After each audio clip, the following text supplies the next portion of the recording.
होती हैं सूचनाएं और जानकारियां। शत्रु पक्ष की सूचनाएं और जानकारियां हमें बहुत कुछ बता सकती हैं, और जब हम इन्हें प्राप्त कर लेते हैं तो ये हमारी व्यूह रचना को बल ही नहीं देती, आधार भी देती और उन्हें धार भी देती है।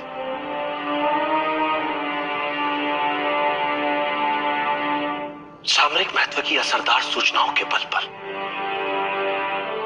बड़े से बड़े युद्धों के परिणाम बदल जाते हैं। युद्ध में शत्रु को असावधान और निश्चिंत करने से बड़ा कोई शस्त्र नहीं होता। इसलिए युद्ध जीतने के लिए युद्ध काल में ही शत्रु को विश्वास दिला दो कि वास्तव में युद्ध वही जीत रहा है। वो निश्चिंत हो जाता है, उसके लड़ने की भूख शांत हो जाती है। ऐसे समय में उस पर आक्रमण कर उसे सदा के लिए धराशायी किया जा सकता है।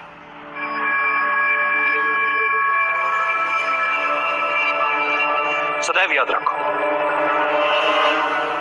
युद्ध कला को मुख्य 5 तत्व नियंत्रित करते हैं। स्वर्ग या भाग्य, धरती या कर्म, सेनापति, संचालन विधि एवं अनुशासन, और इन सबसे ऊपर सबसे महत्वपूर्ण है नैतिक नियम। नैतिक नियम वो नियम होता है जिसमें प्रभाव और विश्वास के कारण प्रजा अपने राजा के प्रति प्रतिबद्ध रहती है।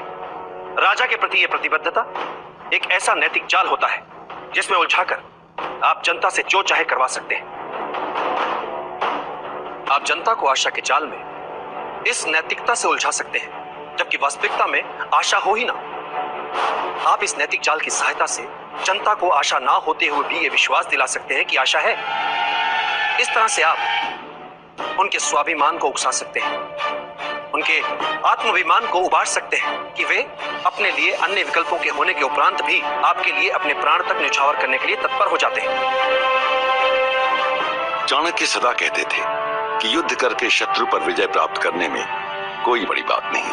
बड़ी बात बिना युद्ध किए, बिना रक्त बहाए विजय प्राप्त करने में। बिना आक्रमण के शत्रु को समूचा जीतने के लिए शत्रु के मन से आशा ही मिटा दो कि वो अपने विरोधी से जीत भी सकता है, जिससे उसके लड़ने और जीतने की क्षमता कम हो जाती है। अब आता है योजना का दूसरा चरण।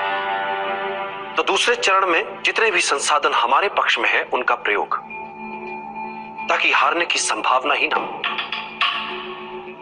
और योजना का तीसरा चरण, शत्रु की निर्बलता का अपने लाभ के लिए प्रयोग,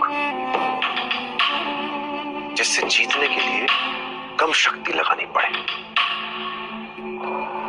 और इस बार चाणक्य ने धनानंद के लिए उसी की सत्ता और शक्ति के केंद्र में चुनौती प्रस्तुत कर उसके अस्तित्व को ही एक प्रकार से मानो झकझोर दिया था।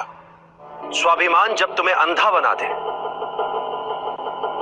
तो वो तुम्हारा सबसे बड़ा शत्रु बन जाता है। वो तुम्हें हिंसक बनाता है, तुम्हारे अंदर क्रोध उपजाता है। सबसे पहले हमें इस बात का ज्ञान होना आवश्यक है, और जब हम इस बात को जान लेते हैं तो हमें इसका उपयोगी अंग भी समझ लेना चाहिए, और वो ये है कि इस अभिमान का उपयोग अपने शत्रु के विरुद्ध करें। वो तिलमिला उठेगा और क्रोध से पागल हो कोई ना कोई भूल अवश्य कर बैठेगा।